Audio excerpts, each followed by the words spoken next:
ద్రాక్ష పళ్ళను సాధించిన నక్క. ఒక అడవిలో ఒక నక్క ఉండేది. అది చాలా తెలివైంది. ఇతర జంతువుల్ని చాలా సులభంగా మోసం చేసేది. ఆ నక్కకి తెలివితేటలు, మోసం చేయటమే కాకుండా ఓర్పు కూడా ఎక్కువే ఉండేది. ఒకరోజు ఆ నక్క అనుకోకుండా ఒక ద్రాక్ష తోటలోకి వచ్చింది. ఆ నక్కకి ద్రాక్ష పళ్ళను చూడగానే నోట్లో నీరూరింది. ఎలాగైనా ఆ ద్రాక్ష పళ్ళను తినాలని నిర్ణయించుకుంది. ఎవరైనా వస్తున్నారేమోనని అటు ఇటు చూసింది. ఆ నక్క ద్రాక్ష పళ్ళ గుత్తు కొయ్యడానికి ఒకసారి పైకి ఎగిరింది. కానీ ఆ ద్రాక్ష పళ్ళ గుత్తు అయితే అందలేదు. మళ్ళీ ఇంకొకసారి ఆ ద్రాక్ష పళ్ళ గుత్తు కోసం ఎగిరింది. అయినా కానీ ద్రాక్ష పళ్ళ గుత్తు అందలేదు. దానితో ఆ నక్క ఇంకా కొంచెం గట్టిగా ప్రయత్నించింది. ఆ నక్క వెనక్కి వెళ్ళి పరిగెత్తుకుంటూ వచ్చి మళ్ళీ ఎగిరింది.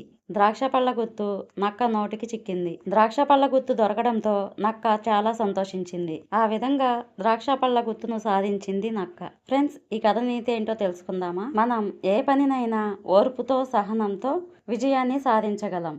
ఒక ఊరిలో రాము, లత అనే భార్యాభర్తలు ఉన్నారు. లతకి మొక్కలు పెంచడం అంటే చాలా ఇష్టం. లత వాళ్ళ ఇంటి ముందు మొక్కలను చాలా జాగ్రత్తగా పెంచుకుంటూ ఉంది. ఒకరోజు మామిడి చెట్టు, పూల మొక్కలు నేను గొప్ప అంటే నేను గొప్ప అనుకుంటూ అవి గొడవ పడుతున్నాయి. గులాబీ మొక్కలు మామిడి చెట్టుతో ఇలా అంటున్నాయి, మాకు పోసిన నీరు మిగుల్చుకొని నీకు పంపిస్తున్నాము కాబట్టి నువ్వు బతుకుతున్నావు. అప్పుడు మామిడి మొక్క గులాబీ మొక్కలతో ఇలా అంటుంది, ఎండాకాలం వచ్చిందంటే ఆ ఎండకి మిమ్మల్ని చావకుండా నేనే కాపాడుతున్నాను, లేకపోతే ఆ ఎండకి మీరెప్పుడో చచ్చిపోయేవారు. ఆ విధంగా మొక్కలన్నీ గొడవపడ్డాయి. ఆ రోజు నుంచి ఆ మొక్కలన్నీ గొడవపడి మాట్లాడుకోవడం మానేశాయి. ఒకరికి ఒకరు సహాయం చేసుకోవడం మానేశాయి. ఒకరోజు రాములత పిల్లలకి స్కూల్కి సెలవులు ఇవ్వడంతో ఊరు వెళ్లారు. రాములత 10 రోజులైనా ఇంటికి రాలేదు. మామిడి మొక్క నీళ్లు లేకపోవడంతో వడిలిపోయింది.